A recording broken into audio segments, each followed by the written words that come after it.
بسم الله الرحمن الرحيم. الحمد لله رب العالمين والعاقبة للمتقين والصلاة والسلام على أشرف الأنبياء والمرسلين ومن تبعهم بإحسان وإيمان إلى يوم الدين. وبعد. سورة البقرہ ترتیب کے اعتبار سے یہ قرآن کریم کی دوسری سورہ ہے. قرآن کریم مصحف میں جو لکھی ہوئی ترتیب ہے اس کے اعتبار سے، ورنہ نزول کے اعتبار سے یہ سورہ کئی ایک صورتوں کے بعد نازل ہوئی، اس لیے کہ یہ مدینہ میں ہجرت کے بعد کی نازل شدہ صورتوں میں سے ہے.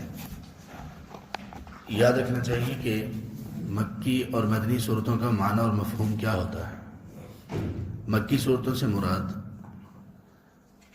وہ تمام صورتیں ہیں جو ہجرت سے پہلے نازل ہوئی، وہ مکہ میں نازل ہوئی ہوں یا مکہ کے علاوہ کسی اور جگہ پر نازل ہوئی. ہجرت سے پہلے کی تمام صورتوں کو مکی سورہ کہا جاتا ہے، اور جو صورتیں ہجرت کے بعد نازل ہوئیں ان کو مدنی کہا جاتا ہے. بے شک تو یہ بھی مدنی سورہ ہے، اور اس سورہ کے نبی صلی اللہ علیہ وسلم نے کئی ایک فضائل بیان کیے. ان میں سے ایک یہ ہے کہ آپ صلی اللہ علیہ وآلہ وسلم نے فرمایا، صحیح مسلم میں یہ حدیث ہے کہ اپنے گھروں میں قرآن کریم پڑھا کرو، اور پھر خاص طور پر یہ فرمایا کہ اپنے گھروں میں سورۃ البقرہ کی تلاوت کیا کرو، اس لیے کہ جس گھر میں سورۃ البقرہ کی تلاوت ہوتی ہے فَإِنَّهَا، آپ نے فرمایا إِنَّ الشَّيْطَانَ يَنْفِرُ مِنَ الْبَيْتِ الَّذِي تُقْرَأُ فِيهِ سورۃ البقرہ. جس گھر میں سورۃ البقرہ کی تلاوت ہوتی ہے وہاں سے شیطان فرار ہو جاتا ہے. تو اس کی قرآن کریم کی اور خاص طور پر اس کی تلاوت کا خاص طور پر حکم دیا گیا. ایک دوسری حدیث میں نبی صلی اللہ علیہ وسلم نے ارشاد فرمایا کہ تم لوگ قرآن کو پڑھا کرو، فَإِنَّهُ يَأْتِي يَوْمَ الْقِيَامَةِ شَفِيعًا لِأَصْحَابِي. قیامت کے دن یہ قرآن اپنے پڑھنے والوں، سمجھنے والوں اور عمل کرنے والوں کے لیے سفارش کرے گا. پھر آپ نے فرمایا اقرؤوا الزہرابین، دو انتہائی خوبصورت، انتہائی چمکدار، انتہائی روشن، انتہائی بہترین صورتوں کو بھی پڑھا کرو. وہ کون سی ہیں؟ البقرہ و آل عمران، سورۃ البقرہ اور سورہ آل عمران. پھر کہا کہ یہ دونوں صورتیں قیامت کے دن ایک بادلوں کے سائے کی طرح یا پرندوں کے جھنڈ کی طرح آئیں گی اس شخص کے پاس جو اس کو پڑھتا تھا، سمجھتا تھا، اور پھر اللہ تبارک و تعالیٰ کے ہاں اس کی سفارش کریں گی اور اس کو عذاب سے، اللہ کے حکم سے محفوظ رکھیں گی. بلکہ اللہ کے رسول صلی اللہ علیہ وسلم نے فرمایا تحاجانی عن اصحابہما، یہ اپنے پڑھنے والوں کے متعلق اللہ کے سامنے، اللہ کے حضور، اللہ کی بارگاہ میں حجت پیش کریں گی کہ یا رب یہ شخص مومن تھا، یہ شخص متقی تھا، یہ شخص اس سورہ، ان صورتوں کو سمجھنے والا اور ان کو پڑھنے والا تھا. پھر آپ نے فرمایا کہ ان کو پڑھا کرو، خاص طور پر کہا کہ اقرأوا سورۃ البقرہ، سورۃ البقرہ کی تلاوت کرو، اس کو پڑھو. فإن أخذها برکہ، اس کو پڑھنا، اس کو سیکھنا یہ برکت کا باعث ہے. وترکها حسرہ، اور اس کو چھوڑ دینا، اس کے الفاظ کو پڑھنا چھوڑ دینا، وہ نہ سیکھنا، یا اس کے معنی مفہوم کو چھوڑ دینا، یہ باعث حسرت چیز ہے. اس لیے کہ انسان اس پر حسرت کرے گا، ندامت کرے گا کہ اس سورہ میں اللہ تعالیٰ نے اتنے بڑے بڑے علم کے خزانے نازل کیے ہوئے ہیں. جب اس کو یہ اس کی آنکھوں سے پردہ ہٹے گا تو پھر وہ حسرت کرے گا کہ کاش سورۃ البقرہ ہی سیکھی ہوتی، میں اس کو بھی نہیں سیکھ سکا. پھر کہا وَلَا يَسْتَطِيعُهَا الْبَطَلَ، جو باطل لوگ ہیں، مراد اس سے جادوگر ہیں، جادوگر لوگ اس سورہ کے سامنے کوئی طاقت نہیں رکھتے. تو ان کا بہترین توڑ بھی اس سورہ میں. اس لیے جو لوگ جادو کا علاج کرتے ہیں، ڈم کرتے ہیں، ان میں سب سے بڑی بنیادی چیز جس کا وہ خیال رکھتے ہیں وہ سورۃ البقرہ ہے. اس کی تلاوت کروائی جاتی ہے، اس کی تلاوت سنوائی جاتی ہے. جس گھر میں یہ ایسے اثرات ہوں وہاں پر یہ اس سورہ کی تلاوت روزانہ لگائی جانی چاہیے. لیکن ان تمام فضائل کے ساتھ ایک بات اور یاد رکھنی چاہیے جس پر ہم ہمیشہ بات کرتے ہیں، وہ یہ کہ یہ جو تمام فضائل ہیں یہ کس کو حاصل ہوں گے؟ اس میں کوئی شک نہیں ہے، کوئی قرآن کریم کے صرف الفاظ کو پڑھنا بھی باعث خیر و برکت ہے، اس میں کوئی شک نہیں، لیکن اس کا مقصود یہ نہیں ہے، محض قراءت اس کتاب کا مقصود نہیں ہے، اس کا پرپز صرف قراءت نہیں ہے، بلکہ اس کا پرپز یہ ہے کہ آپ کی زبان سے جس چیز کی قراءت کروائی جا رہی ہے اس کے معنی و مفہوم کو سیکھو، اس کے مقصد تک تو پہنچو کہ تم سے کہا کیا جا رہا ہے۔ یہ گفتگو ہے، یہ مکالمہ ہے، یہ اللہ تبارک و تعالیٰ کی باتیں ہیں، یہ اللہ کے احکامات ہیں، سیکھے بغیر یہ نہیں ہوگا۔ تو جو شخص سمجھتا سیکھتا بھی ہے اس کے بعد پھر اس کی تلاوت کرتا ہے یا سنتا ہے تو وہ بہت بڑی خیر کو حاصل کرنے والا ہے۔ صحابہ رضی اللہ عنہم میں وہ صحابی جن کو سورۃ البقرہ اور سورہ آل عمران یہ جن کو آتی تھیں، وہ صحابہ میں بڑے شرف و مقام اور مرتبے والا سمجھا جاتا تھا۔ آتی تھی کا کیا مطلب؟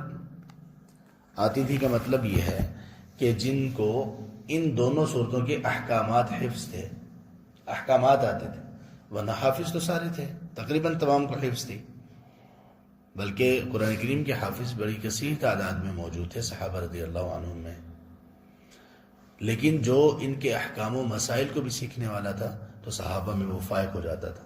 جس طرح ہمارے ہاں کوئی شخص ڈگری کے ساتھ جس نے ماسٹرز کر رکھا ہو، جس نے پی ایچ ڈی کر رکھی ہو، وہ اس طرح فائق ہو جاتا ہے باقی لوگوں میں، اسی طرح سے صحابہ رضی اللہ عنہم میں وہ لوگ جنہوں نے سورۃ البقرہ اور سورۃ آل عمران سیکھ رکھی ہوتی تھی وہ بڑے شمار کیے جاتے تھے، علماء میں سے شمار کیے جاتے تھے۔ اس سورہ میں بنیادی طور پر تین مقاصد ہیں اس سورہ کے نزول کے۔ ایک مقصد تو یہ ہے اللہ تبارک و تعالیٰ کی توحید اور اس کے عقیدے کا بیان، اور یہ بہت تفصیل سے اس میں بیان کیا گیا، اللہ کے متعلق، اللہ کی ذات کے متعلق اور اس عقیدے کے متعلق اس سورہ میں بہت بیان موجود ہے۔ دوسرا، اس میں شریعت اسلامیہ کے بہت سارے پہلوؤں پر بات ہوئی ہے، بڑی بڑی عبادات، مثال کے طور پر حج، اس پر تفصیلی احکامات اس میں نازل کیے گئے، روزے کے متعلق تفصیلی احکامات اس میں ہیں، صدقہ کے متعلق تفصیلی احکامات اس میں ہیں، یہ عبادات ہیں۔ عبادات کے علاوہ معاملات کے اوپر بھی اس میں سیر حاصل بحث موجود ہے اس سورہ میں، مثلا سود کے متعلق، قرض کے متعلق، رہن گروی رکھنا کوئی چیز اس کے متعلق، اور پھر یہ تو ہو گئے مالی معاملات، گھریلو معاملات، خاندانی معاملات کے متعلق، طلاق، نکاح وغیرہ، اس کے متعلق بھی تفصیل سے اس میں بحث ہوئی ہے۔ یہ دوسرا مقصد ہے اس کا، عقیدہ توحید کے بعد اسلامی شریعت کے بہت سارے احکامات اس میں نازل کیے گئے۔ اس کا تیسرا مقصود یہ ہے کہ اس سورہ کا بہت بڑا حصہ وہ اس کا رخ یہودیوں کی طرف ہے، یہودیوں کے احوال، یہودیوں کے کرتوت، یہودیوں کی برائیاں، یہودیوں کی خیانتیں، ان تمام چیزوں کی طرف اس کا رخ کیا گیا ہے۔ اور اس کا مقصود یہ ہے کہ اس سے پہلے امت محمد صلی اللہ علیہ وسلم سے پہلے یا بنی اسرائیل میں جب تک وہ لوگ موسیٰ علیہ السلام کی شریعت پر تھے، اللہ نے ان کو دنیا کی امامت دے رکھی تھی۔ اب انہوں نے اپنی خیانتوں کی وجہ سے اس امامت سے وہ محروم کر دیے گئے۔ اب یہ دنیا کی امامت کن کو ملنے والی ہے؟ امت محمد صلی اللہ علیہ وسلم۔ یہودیوں کی خیانتیں اور ان کے کرتوت اس لیے ذکر کیے گئے کہ اے امت محمد کے لوگوں صلی اللہ علیہ وسلم، اگر تمہارے بھی یہی کرتوت ہوئے تو تمہارا حشر، تمہارا انجام یہودیوں جیسا ہوگا۔ اگر چاہتے ہو کہ تمہیں امامت ملے دنیا کی، اگر چاہتے ہو تم اللہ کے مقرب بندے بن جاؤ، تو تمہیں اس راستے پر چلنا ہے جو صراط الذین انعمت علیہم، وہ راستہ ہو، غیر المغضوب علیہم، ان لوگوں کے راستے پر تم لوگوں نے نہیں چلنا، ورنہ کام خراب ہو جائے گا، ورنہ تمہیں اللہ کی طرف سے کچھ نہیں ملے گا۔ اس لیے ان کا بھی ذکر کیا۔ یہ تین بڑے مقاصد سورہ کے۔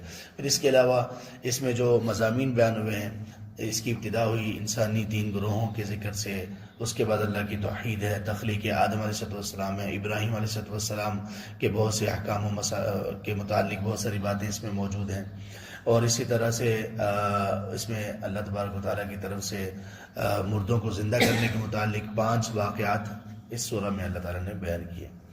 ایک اور بات رہ گئی تھی اس سورہ کی فضیلت کے متعلق، آپ صلی اللہ علیہ وسلم نے ارشاد فرمایا من قرأ آیتین جس شخص نے 2 آیات کی سورۃ البقرہ کے اختتام سے 2 آیات کی تلاوت کی رات کو سونے سے پہلے، کفاتہ، تو یہ اس کو کافی ہو جائیں گی۔ کس سے کافی ہو جائیں گی؟ کسی بھی قسم کے شر سے، کسی بھی قسم کے جادو سے، سحر سے، شیطانی ہتھ کنڈوں سے، اور نہ جانے اللہ کے علم میں ہے، ہم نہیں جانتے کس کس شر اور کس کس چیز سے یہ کافی ہو جائے گی۔ لیکن بہت عظیم آیات ہے یہ، اور کہاں سے شروع ہوتی ہیں؟ آمن الرسول بما انزل الیہ من ربہ والمؤمنون، آخر تک۔ معلوم یہ ہوتا ہے کہ یہ جو 2 آیات ہیں یہ کافی جو ہوتی ہیں دنیا اور آخرت کے معاملات کے لیے کافی ہو جاتی ہیں، اس لیے کہ اس میں عقیدہ، اتنا بڑا عقیدہ اور مسلمان کے لیے کہ لاح عمل ہے پورا ان 2 آیات میں۔ انشاءاللہ اللہ نے ہمیں توفیق دی، ہم وہاں پر پہنچیں گے تو ہم انشاءاللہ اس پر بات کریں گے۔ سورۃ البقرہ کی ابتدا میں جن 3 گروہوں کا ذکر کیا گیا ان میں پہلی 5 آیات میں اللہ تعالیٰ نے جو خالص مومن اور اللہ کے بندے ہیں ان کا ذکر ہے اور ان کے انجام کا ذکر ہے۔ اس کے بعد کی 2 آیات میں جو پکے کافر ہیں ان کا ذکر ہے اور ان کے انجام کا ذکر ہے۔ اس کے بعد کی 13 آیات میں منافقین کا ذکر ہے۔ اور سورۃ البقرہ کی ابتدا میں ہی ان 3 گروہوں کا ذکر اس لیے کیا گیا کہ ہم دیکھ لیں کہ ہم کن میں کھڑے ہیں، کن لوگوں میں کھڑے ہیں، کیونکہ پورے قرآن کی تعلیمات آگے انہی 3 لوگوں کے درمیان گھومیں گی، یا پکے مسلمان، یا پکے کافر، یا منافقین۔ ساری تعلیمات انہی کے گرد گھومیں گی، اس لیے ان 3 انسانی گروہوں کا ذکر شروع میں ہی کر دیا گیا۔ بسم اللہ الرحمن الرحیم، الف لام میم، یہ حروف مقطعات ہیں۔ ان کو مقطعات اس لیے کہتے ہیں، مقطع کا معنی ہوتا ہے ٹکڑے ٹکڑے کیے ہوئے۔ مقطعات ان کو اس لیے کہا جاتا ہے کہ ان کو علم نہیں پڑھیں گے، الف لام میم پڑھیں گے، ورنہ تو یہ علم ہونا چاہیے نا، لیکن ان کو الف لام میم پڑھیں گے، تو اس لیے ان کو مقطعات، ٹکڑے ٹکڑے کیے ہوئے حرف، یعنی ٹکڑوں کے ساتھ پڑھے جانے والے حروف کہا جاتا ہے۔ ان کے معنی کیا ہے محض اللہ تعالیٰ جانتے ہیں، اللہ تعالیٰ نے کسی کو نہیں بتائے، اور یہ چیلنج کے طور پر ذکر کیے گئے، بیان کیا گیا مشرکین مکہ کے سامنے کہ دیکھو تم لوگ انہی حروف سے کلام بناتے ہو، اگر تم یہ کہتے ہو کہ یہ کسی انسان کا کلام ہے تو یہ ان کے معنی کر کے بتاؤ، اور بتاؤ کہ ان کا کیا معنی ہے۔ تو یہ چیلنج کے طور پر ہے۔ ذالک الکتاب لا ریب فیہ، یہ وہ کتاب ہے جس میں کوئی شک نہیں ہے، کوئی شک اس کے حقائق کے متعلق، اس کی تعلیمات کے متعلق، اس کی پیشین گوئیوں کے متعلق، اس کے اللہ کی طرف سے ہونے کے متعلق، اس کے نبی صلی اللہ علیہ وسلم پر نازل ہونے کے متعلق، اور اس کے قیامت تک کے لیے راہ ہدایت ہونے کے متعلق کوئی شک نہیں ہے کسی بھی اعتبار سے۔ کوئی بندہ اس اعتبار سے دیکھنا چاہے کہ اس میں جو پیشین گوئیاں بیان کی گئی میں اس کو ذرا چیک کروں، وہ چیک کر لے، لا ریب فیہ، کوئی شک ہی نہیں اس کو ملے گا۔ مثال کے طور پہ ایک پیشین گوئی بیان کی گئی نبی صلی اللہ علیہ وسلم کی زندگی میں، جب کہ آپ مکہ میں موجود تھے، اور وہ سورہ الروم میں ہے، الف لام میم غلبت الروم، کہا کہ یہ جو رومنز ہیں، رومی لوگ ہیں جو نصارہ تھے، ان کو شکست ہوگی، اور شکست کے فی بضع سنین، شکست کے 9 سالوں کے اندر ان کو دوبارہ فتح نصیب ہوگی۔ اور تب اس فتح کا کہنا ایسے ہی تھا جس طرح سے آج تو نہیں، آج تو امریکہ بہت زیادہ رسوا ہو چکا ہے اور بہت کمزور ہو چکا ہے۔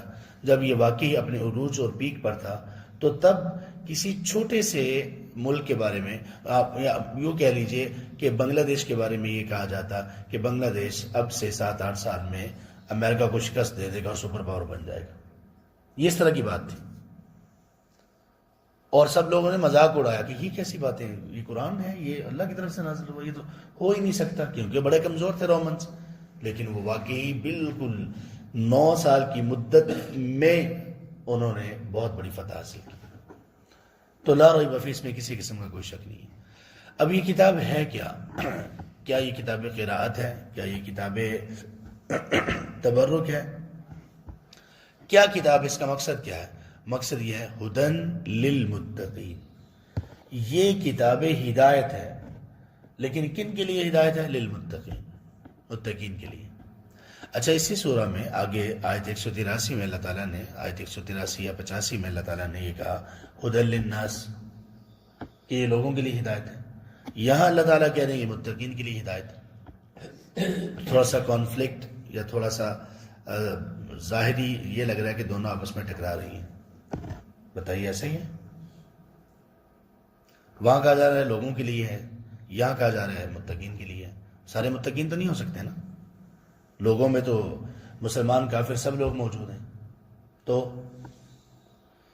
اس کا اصل میں یہ کتاب ہدایت ہے تمام انسانیت کے لیے، لیکن اس ہدایت کو قبول کون سے لوگ کریں گے؟ متقین۔ اس لیے کہا کہ یہ متقین کے لیے ہدایت ہے، یعنی اس ہدایت کو پانے والے لوگ متقین ہیں، ہے سب کے لیے، ہے سب کے لیے۔ مثال کے طور پر ایک ڈگری ہے، ماسٹرز کی ڈگری ہے، وہ تمام لوگوں کے لیے ہے، لیکن اس کو پائیں گے کون؟ جو اپنے تعلیمی سفر کو جاری رکھتے ہوئے وہاں تک پہنچیں گے۔ اسی طرح یہ ہدایت تو دنیا کے ہر شخص کے لیے ہے، مسلم و کافر سب کے لیے ہے، لیکن اس ہدایت کو حاصل کون لوگ کر سکیں گے، اس اعزاز کو پا کون سے لوگ سکیں گے؟ جو متقین ہوں گے۔ اور متقین اس کا لفظی معنی کیا ہے؟ اس کا لفظی معنی ہے بچاؤ اختیار کرنے والے۔ تقوی کا معنی کیا ہے؟ بچاؤ اختیار کرنے والے۔ اور یہ کیوں کہا گیا؟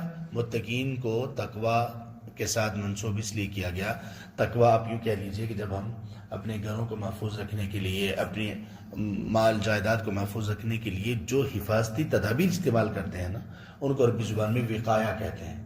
جو حفاظتی تدابیر ہوتی ہیں کسی بھی چیز کو پروٹیکٹ کرنے کے لیے، یہاں وقایہ ایک مومن کے لیے تقوی یا وقایہ کیا ہے کہ مومن کچھ ایسی تدابیر کرتا ہے جس کی بنیاد پر وہ اللہ کی ناراضگی اور غصے سے بچ جاتا ہے، اس کو کہتے ہیں تقوی۔ اور اس کا جامع مفہوم کیا ہے؟ جامع اس کا مفہوم کیا ہے؟ تقوی نام ہے، یہ تقوی اس کا عموماً ترجمہ کیا جاتا ہے نا ڈرنے والے، یہ ڈرنے والے ترجمہ اس کا ہو سکتا ہے، لیکن در حقیقت اس کا معنی یہ نہیں کہ جو لوگ بالکل واقعی ڈرتے ہی رہیں، نہیں، ان میں امید بھی ہوتی ہے، ان میں خوف بھی ہوتا ہے، اور ان میں دو چیزیں ہوتی ہیں۔ تقوی کا معنی یا متقی کا معنی وہ شخص جو اللہ تبارک و تعالیٰ کے احکامات پر عمل کرنے اور اللہ کی منع کردہ چیزوں سے بچنے کے ساتھ اللہ کی ناراضگی سے بچنے کی کوشش کرے، اس کو کہتے ہیں متقی۔ یعنی وہ اپنے بچاؤ اختیار کر رہا ہے۔ تقوی میں ایک چیز یہ ہے کہ اللہ نے جو کہا، نماز پڑھنی ہے، روزے رکھنے ہیں، حج ادا کرنا ہے اگر اس کی طاقت ہے، زکوٰۃ ادا کرنی ہے اگر اس کی طاقت ہے، یہ سب کاموں کو بجا لانا جتنے فرائض ہیں، اور جتنی محرمات حرام چیزیں ان سے بچ جانا، اس کا نام ہے تقوی۔ جو کسی میں بھی تھوڑا کمزور ہوا وہ تقوی میں نیچے آ جائے گا۔ اگر فرائض میں ہی سستی ہوگی، کمی کوتاہی ہوگی، وہ بندہ تو متقی ہے ہی نہیں۔ اگر محرمات میں ہی کمی کوتاہی ہوگی تو اس کے تقوی کا لیول ڈاؤن ہو جائے گا۔ باقی جو چھوٹی موٹی چیزیں، غلطیاں، کوتاہیاں، گناہ، وہ سب سے ہوتے ہیں، ان میں انسان کا تقوی متاثر تو ضرور ہوتا ہے لیکن ختم نہیں ہوتا۔ وہ بار بار اپنے تقوی کے ذریعے سے ان کو اوور کم کرنے کی کوشش کرتا ہے، ان پہ کنٹرول کرنے کی کوشش کرتا ہے۔ میں نافرمانی نہ کروں، میں اللہ کے تمام احکامات کو مانوں، خاص طور پر فرائض۔ تو ان لوگوں کے لیے یہ ہدایت ہے۔ اور آگے یہ لوگ متقین کیا ہوتے ہیں، ان کی صفات کیا ہیں، اب کیا کریں گے تو متقی بنیں گے، آگے اللہ تعالیٰ نے یہ بات ارشاد فرمائی۔ انشاءاللہ ہم ان کو اپنی آئندہ مجلس میں سیکھیں گے۔ اللہ ہمیں قرآن کریم پڑھنے والوں، سیکھنے والوں اور ان پر عمل کرنے والوں میں شامل کر دیں، اور اللہ تعالیٰ اس قرآن کو، اس عظیم کتاب کو دنیا اور آخرت میں ہمارا ساتھی بنا دیں، اور اللہ تعالیٰ قرآن کو ہمارے حق میں سفارش کرنے والا بنا دیں۔ سبحانک اللہم و بحمدک، اشہد ان لا الہ الا انت، استغفرک و اتوب الیک۔